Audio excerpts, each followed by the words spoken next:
Welcome to the Second Half Stewardship Podcast. We believe that God owns it all, and our response as Christians is to live generous lives. I'm Spencer Hall, a certified financial planner. And I am Austin McLaughlin. As former full-time missionaries in the United States and overseas, Spencer and I approach managing our personal finances through the lens of biblical stewardship. Journey with us as we explore how to be generous stewards of our money, time, relationships, gifts, and experiences.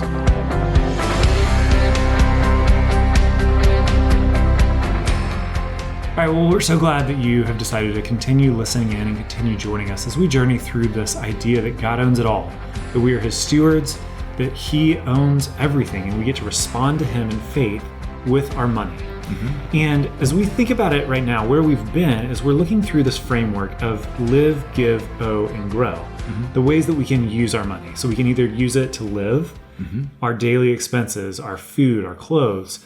We can give money away. Mm-hmm. And we are confronted with that reality when we think about giving money away, mm-hmm. that giving breaks the power that money has over our life, mm-hmm. which we simultaneously have to think money has power over my life. Right. So it's constantly a challenge that I need to give my money away, give it back to God to be used for kingdom purposes, right. because it reminds me that it was God's in the first place. And right. it's a sacrifice that I get to give it back to Him. And it's a joy that I get to give it back to Him. Right.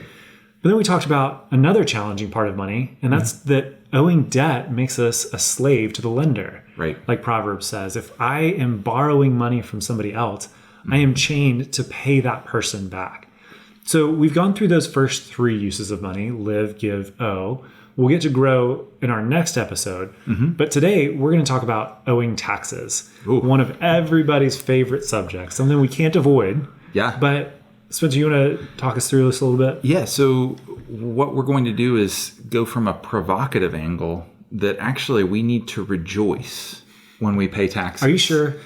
Rejoice in all things, but rejoice also in paying taxes. Okay. And as we do that, it's really no more than just a recognition that God has provided for us. Yeah. So as He provides for us, we pay taxes, and that is a sign that we have had income, that we have had God's provision. So, Austin, can you unpack a little bit of kind of the cultural perspective on taxes? Yeah, would love to. The man is out to get your money. We laugh about that, but if you turn on Fox, if you turn on CNN, if you turn on MSNBC, any news production, you are going to see that the government is bad. Yeah. The government is using your money for bad things. Right. And do whatever you can to avoid giving money to the government. Right. Because they're going to use it to do some horrific thing that you disagree with. Right. And I think part of that comes back to that advertising sells, mm-hmm. and those media companies need to keep you watching. Mm-hmm. But I think there's this innate fear of the government that I think a lot of us have, and maybe for good or for ill. Mm-hmm. But when we think about paying taxes, we immediately start thinking, well, it must be bad. Mm-hmm. And the government's never going to do anything good with it. Right. They're not good with their money. Right. Last week we looked and we saw, or last episode, we saw that the federal debt is 121% of GDP. Doesn't necessarily signal fiscal responsibility. No. And so, I think that's the angle that is most often taken, is that taxes are bad because the government is bad. Mm-hmm. Or taxes are good for certain things. Mm-hmm. Like I like roads and I like to go flush my toilet and not end up in my drinking water. Like I'm okay paying those taxes. Right. But there are things that I don't like paying for. Mm-hmm. But I think we have to wrestle as we live in a society mm-hmm. that taxes are a part of life. Right. But how do we think about that in a Christian worldview, mm-hmm. in such that you were saying that we get to rejoice when we pay our taxes? Mm-hmm. So how do we get there? Yeah, and I think one of the things that we want to do as we frame this episode and this conversation is not to take it from an angle that there isn't abuse and waste and all these things in the government. There is, but there has always been. Yeah. This is a sign of the fall. Yeah. It's not going to be a perfect institution. There's no perfect institution, whether it's a nonprofit or corporation or government. Mm-hmm. So we want to frame this from an angle of, well, what does Scripture tell us about the respect of government and paying taxes. Right. And we look at this in Romans 13 from where Paul was. So we don't know exactly when Romans was written, when Paul's letter to the church in Rome was, but probably somewhere in the late 50s, probably in the time when Nero was just coming into power. There's a good chance. Yeah. And so it was far from a perfect government. In fact, you could say the government may have been much more hostile to Christianity and to Christian principles than what we find today. Right. And yet this is what Paul says in Romans 13, beginning with verse 1. Let every person be subject to the governing authorities, for there is no authority except from God, and those that exist have been instituted by God. Therefore, whoever resists the authorities resists what God has appointed, and those who resist will incur judgment. For rulers are not a terror to good conduct, but to bad. Would you have no fear of the one who is in authority? Then do what is good, and you will receive his approval. For he is God's servant for your good. But if you do wrong, be afraid, for he does not bear the sword in vain. For he is the servant of God, an avenger, who carries out God's wrath on the wrongdoer. Therefore, one must be in subjection, not only to God's wrath, but also for the sake of conscience. For because of this, you also pay taxes, for the authorities are ministers of God, attending to this very thing. Pay to all what is owed to them. Taxes to whom taxes are owed, revenue to whom revenue is owed, respect to whom respect is owed, honor to whom honor is owed. Yeah, it's just some, I think, really wise words, but also really challenging words. And, like you were saying, Nero was coming into power. And I think, I've heard this before, that Nero would burn Christians in torches. Right. And so this is the government that Paul is writing about, like a very hostile government. Spencer, the last time I paid taxes, whether it's sales tax or income tax, I don't think that the current government is persecuting Christians to that end in our country. No. And of course, we don't know exactly what the circumstances were historically. Right. Nero, the first part of his reign was not visited by such intensity, although there were more minor skirmishes among his officials with Christians, and then he uses the church as a scapegoat in the Great Fire of Rome many years later. So we don't know exactly, but what we can say is that there were plenty of times, and you look at the book of Acts, there were plenty of times that the government had zero desire to help Paul, to help any of the Christians be able to just function as normal people. They were, Paul would end up beaten, even though he was saying nothing that was really incendiary or deserving of a beating. Right. But Paul still has these words in Romans 13. Again, the key verses there with respect to taxes, being in verse 6, for because of this you also pay taxes, for the authorities are ministers of God, attending to this very thing. Pay to all what is owed them, taxes to whom taxes are owed. So, we come back and it's a point by comparison. Right. Our government is imperfect. Right. Do a lot of things that we object to in some way, shape, or form. Yeah. There is plenty of misuse of funds. Yes. And yet, on the balance, is it worse than what Paul was facing? In all likelihood, not. No. And similarly, Paul says in verse 1, there's no authority except from God. And so he is realizing that, and verse 1 ends, those that exist have been instituted by God. Right. And so I think we take government and taxes in this, okay, we are a broken, sinful people, and yet God still puts leaders in front of us. Right. Because he knows that we need them. Right. And we can still pay our taxes in faith, even though we may disagree with it. Right. Because for God, he is the one that instituted them. Right. He is the one that put them there. Right. And I think that's just such a challenging perspective to take because it's so different. Yeah. Yeah. We're told, don't pay. Try to avoid as much tax as you can. And albeit, we want to not be reckless. We don't want to just give the government a 0% loan. Right. But I think it's to move away from animosity. Right. I think that's the thing that I'm challenged by is we don't need to have animosity towards paying taxes because God has set them up. God has appointed them to rule over us for this season that we call life. Right. Well, and one of the guys that we really respect, Ron Blue, suggests that each of us, when we write that check to the government, we get on our knees and we thank the Lord that we have the capability, having that income, then to pay our taxes there, which is such a different approach. Right. And, Ron, it's funny, he's often asked different questions, but one of them that comes up frequently is, well, should I be tithing on those elements that I'm paying to the government? In essence, if, my income is a certain amount, should I be tithing on that which I pay taxes on? And he says, well, do you want the blessing to also go towards your taxes? Do you want to honor God with those funds that you're paying taxes with as well? And of course, the answer is, well, yes, I'd like for those funds to be used appropriately. Okay, well, let's tithe on the whole thing. Right.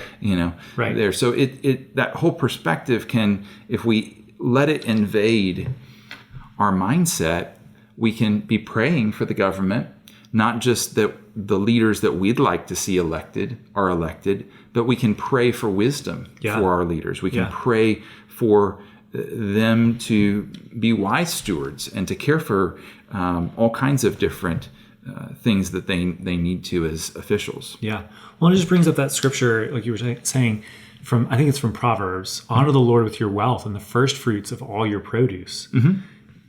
If we're going to honor the Lord with the first fruits of our produce, the first fruits come before taxes come. Right. Whether I see it or not, it's still, that's the first thing that comes. And whether I like it or not, whether I've seen it or not, it is that opportunity to say, God, you have so richly blessed me.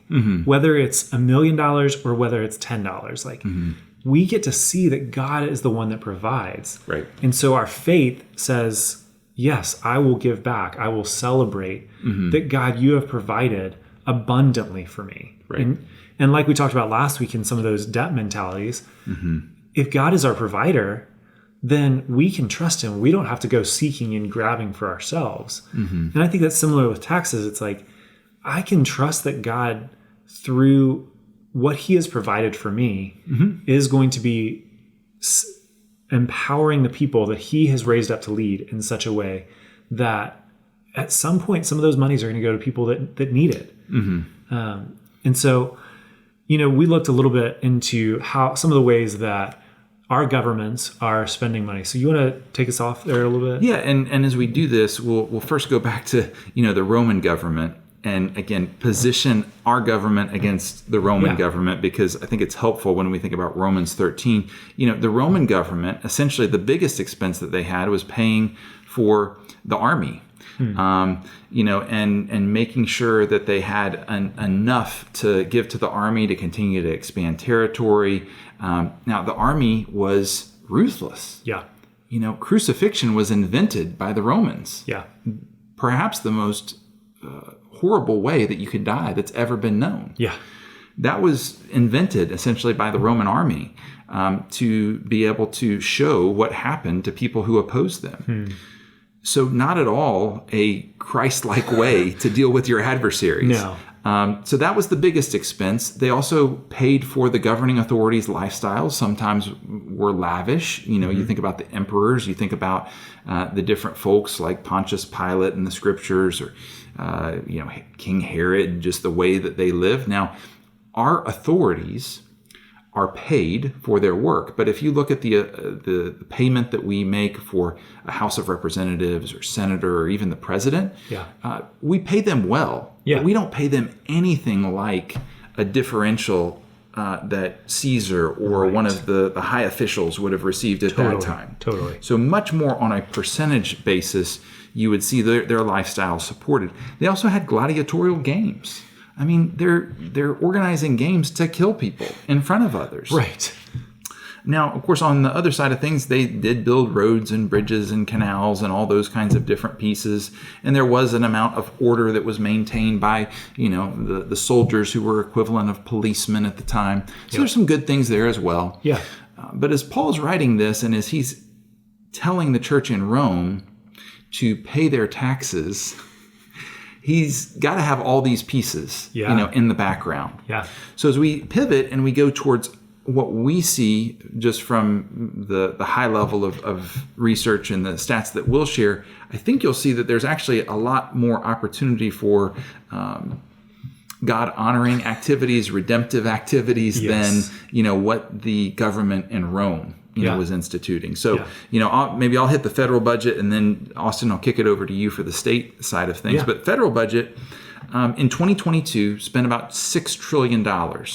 Now, if we break that down, about $400 billion in interest payments on our deficit, about $4 trillion of the $6 trillion, so about 2/3 of it, was in funding mandatory expenses, and these would include Social Security, $1.2 trillion, Medicare, about $800 billion, $600 billion for Medicaid, and then other welfare programs like SNAP and some that focus on making sure kids from low-income families get enough to eat, made up a lot of the rest of the balance there. But again, about $4 trillion.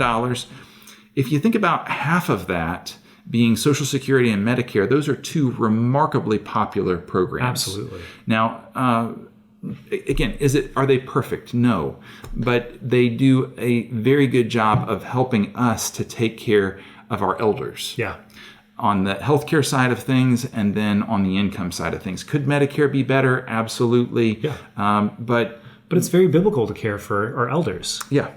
So we've got, those elements. There's about $2 trillion then in discretionary spending, a little bit less than that. It's actually closer to $1.6 billion. We have about $700 billion in military spending on an annual basis. So that amounts to a little over 10% of our budget.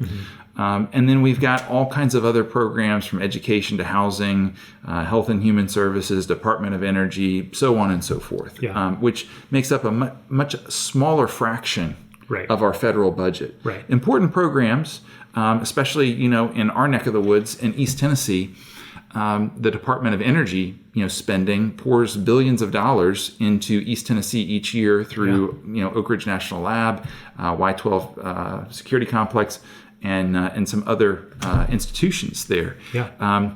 So, there's a lot to that. But when we look at it, I tend to think, at least I hope 50 cents on the dollar is spent to things that are really redemptive and that I can get behind. Absolutely. Whereas if I'm a Roman citizen, I think that number would be far less. Absolutely. Yeah. And I think about, as you mentioned, we're going to look at the state of Tennessee budget as well. Yeah. And there's all sorts of trickle down because the state of Tennessee, 41% of the state's budget from tax revenue goes to education. Yeah. I'm okay with 40 cents of my dollar that I pay in tax to Tennessee going to my kids' education. Yeah. My kids are in the public schools, and I'm fine with that. Yeah. 24% goes to health, probably some of those Medicaid revenues.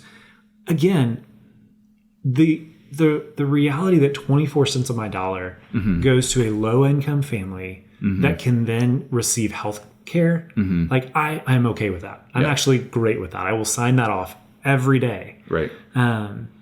Law, safety, correction, that takes up 9%. General government, 8%. Transportation, 7%. Cities and counties, 5%. Regulation, 4%. Business development, 2%. Like a lot of those things, it's very easy for me to get behind. Right. Those programs, I like having law enforcement that helps keep me safe. Believe it or not, I don't want to live in a lawless society. Are they all good all the time? Are there things that are broken? Yeah. But when I think about 65% of my taxes in Tennessee going to education and healthcare, I am okay writing that when I go get my groceries. And when I go pick something up from the store. Sure.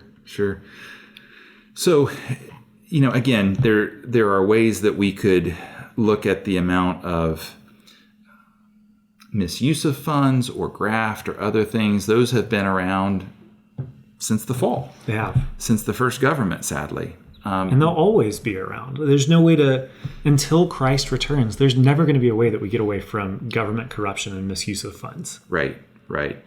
But by God's grace, it seems that our funds are being used, generally speaking, better than the Roman funds, were used, where the primary goal is protect the emperor, expand the kingdom, and throw some games together to keep people entertained every now and then. Yeah. It really reframes what Paul says, that there is no authority except from God. Those that exist have been instituted by God. Mm-hmm. So because of this, pay your taxes, for the authorities are ministers of God. Mm-hmm. I mean, it just reframes all of it when we think about that. Yeah, and of course, this raises a whole different can of worms. There are governments that are incredibly corrupt, and if we were living in North Korea right now, then the view that we would take would be maybe we do need to still pay honor in some ways. We need to recognize that there are leaders in place, or we have to pay taxes. But we could, vigorously object to a lot of the ways that those funds were used. And that's a little bit different circumstance. Right.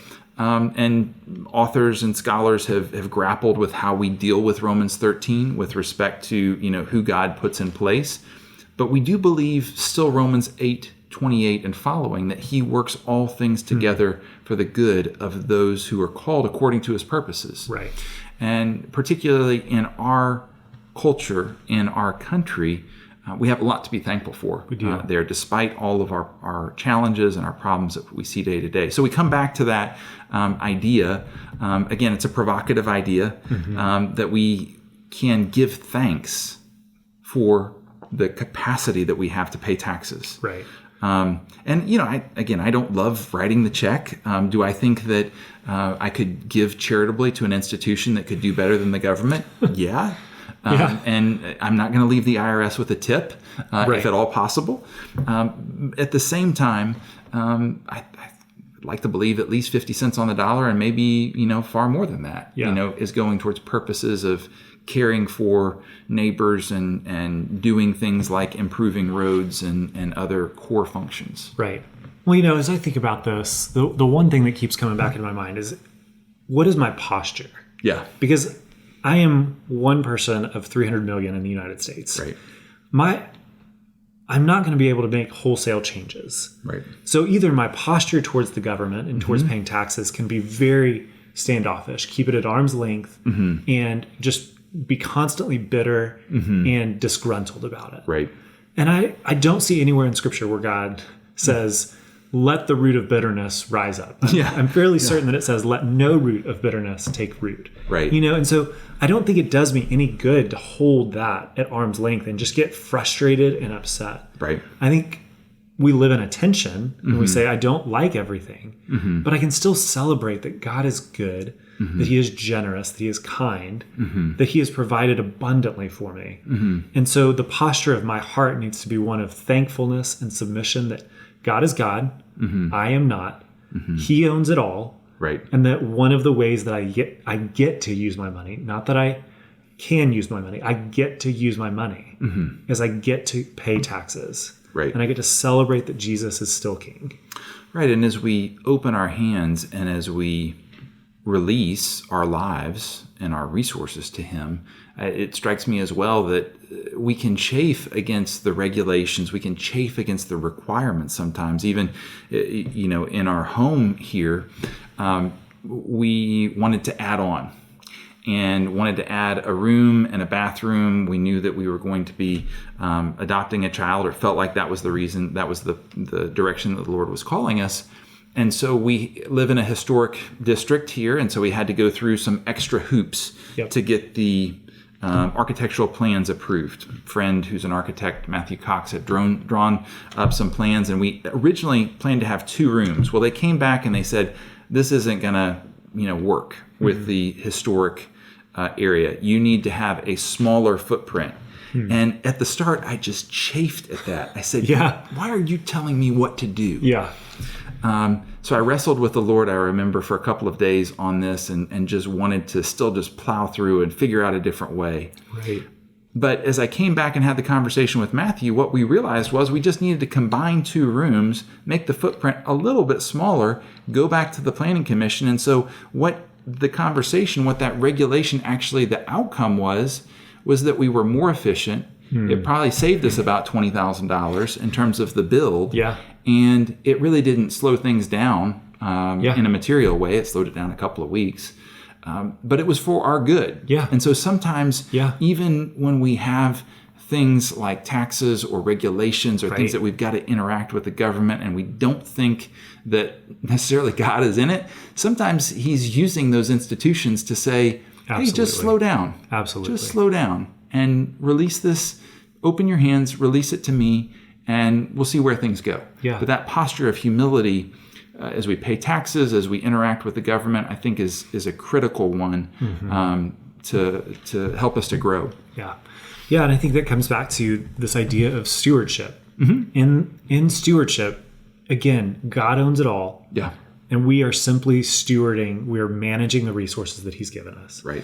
And so that requires of us a posture of open-handedness. So to close out today, we're going to read a quote from John Wesley. And he says, "He who governed the world before I was born shall take care of it likewise when I am dead.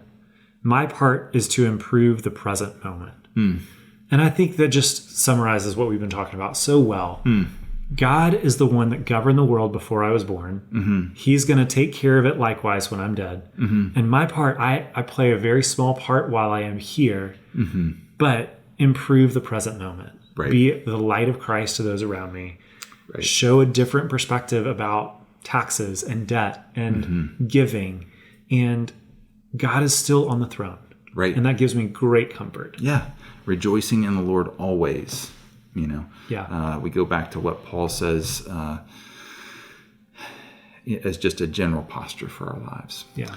Well, thanks again for joining us. The next time we get together, we'll talk about the last part of that Live, Give, Grow framework. Grow, what it is to set aside resources, save them for future goals, and still doing that as stewards, still thinking through that as part of God owning all that we have. So until then, hope you have a great next couple of weeks. This content was provided by Second Half Stewardship. We are in Knoxville, Tennessee, and you can visit our website at www.secondhalfstewardship.com. The information in this recording is intended for general educational and informational purposes only and should not be construed as investment advisory, financial planning, legal, tax, or other professional advice based on your specific situation. Please consult your professional advisor before taking any action based on its contents.